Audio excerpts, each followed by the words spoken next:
ओम शांति। 5 जनवरी 2021 की साकार मुरली के मुख्य पॉइंट्स।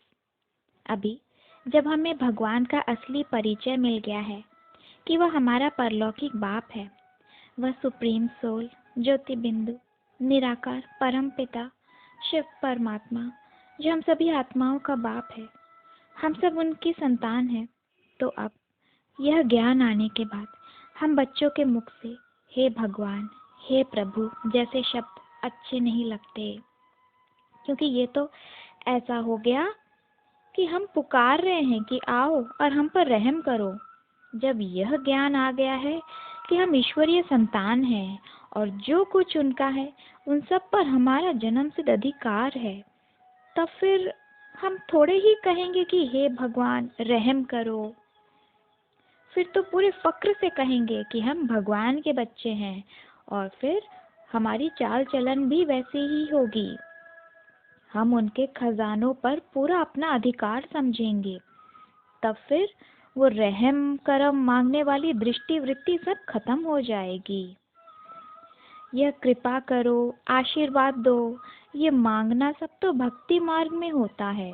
अभी स्वयं ज्ञान का सागर, नॉलेजफुल बाप, इस सृष्टि के रचयिता ने आकर हमें यह ज्ञान दिया कि हम सब शरीर नहीं आत्मा हैं और उस परम पिता परमात्मा के संतान हैं, उनके अंश हैं, और संतान होने के नाते जो कुछ उनका है वो सब पर हमारा पूरा हक है।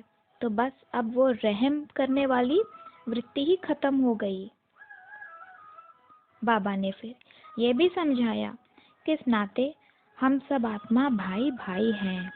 भल लौकिक में शरीर के अनेकों संबंध होते हैं, माता पिता, चाचा मामा के संबंध, लेकिन ये सब शरीर के संबंध हैं।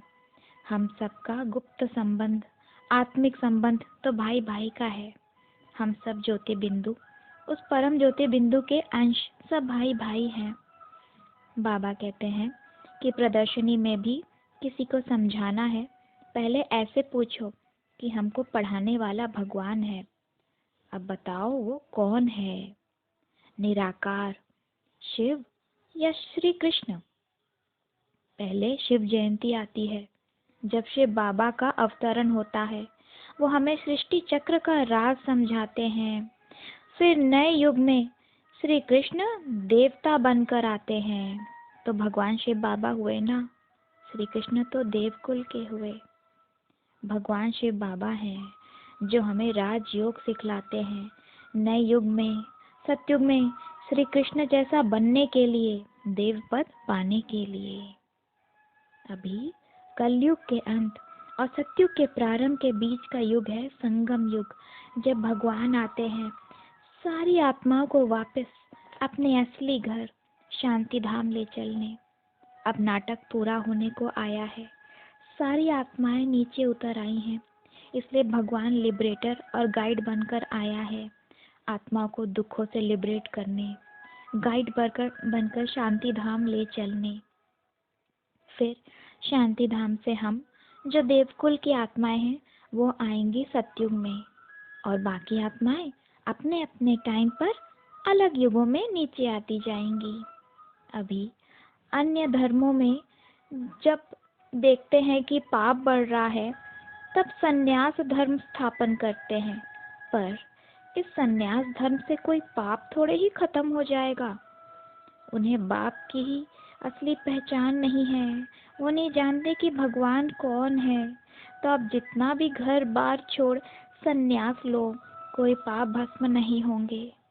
अभी शिव बाबा आकर हमें राजयोग सिखलाते हैं और हमें ज्ञान देते हैं कि अपने सर्व संबंध मुझ एक बाप से बनाकर रखो और अपने को आत्मा समझ मुझे याद करो, तो तुम्हारे सारे पाप भस्म होंगे। भले लौकिक में रहो, संबंध निभाओ, पर किसी के बंधन में ना आओ।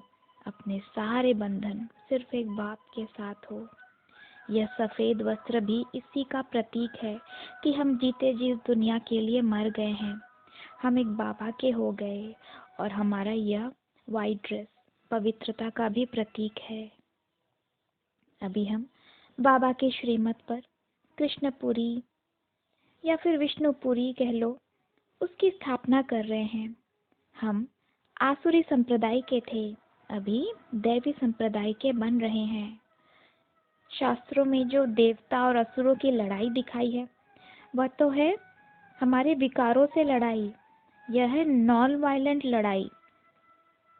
इन विकारों पर जीत पाकर हम फिर माया जीत, जगत जीत बनते हैं और अपने को माया जीत बनाने के का सिर्फ एकमात्र साधन है अपने को आत्मा समझ।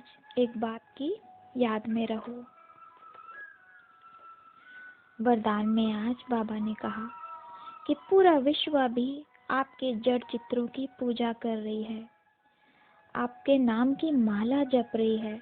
इसलिए अब अपने संपन्न स्वरूप को, अपने देवता स्वरूप को प्रैक्टिकल में प्रख्यात करो।